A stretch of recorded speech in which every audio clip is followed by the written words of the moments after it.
Hello everyone, I'm Leon Thomas Lewick. Here's your political news roundup for Thursday, January 6th. Word from Washington today that President Obama has selected William Daley as his new chief of staff.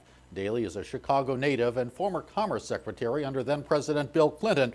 He fills the vacancy created by the departure of interim Chief of Staff Pete Rouse. Interestingly, Daley's brother, Richard Daley, said last year he would not seek re-election as mayor of Chicago. That announcement led to the resignation of Obama's previous Chief of Staff, Rahm Emanuel, who left to run for mayor of the Windy City. With members of both parties taking part, the U.S. Constitution was read aloud to open today's session of the House of Representatives. It did not begin before a bit of controversy was worked out.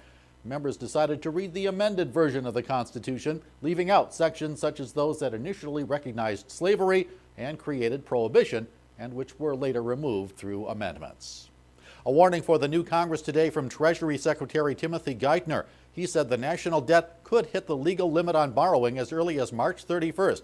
That debt is now $13.95 trillion, just $335 billion short of the borrowing limit set by Congress last year.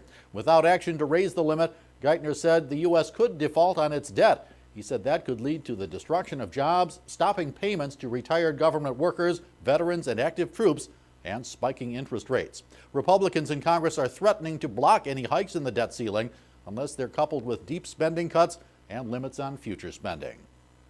And the political picture in Iraq became complicated today. Muqtada al-Sadr, a Shiite religious leader and an outspoken critic of the United States, returned to Iraq from 3 years of voluntary exile in Iran. Supporters cheered his return with shouts of "Long live the leader." Analysts say al-Sadr is likely to be seen as at least a symbolic challenger to Prime Minister Nouri al-Maliki, who just recently put together a ruling coalition to govern Iraq nearly 10 months after its national election.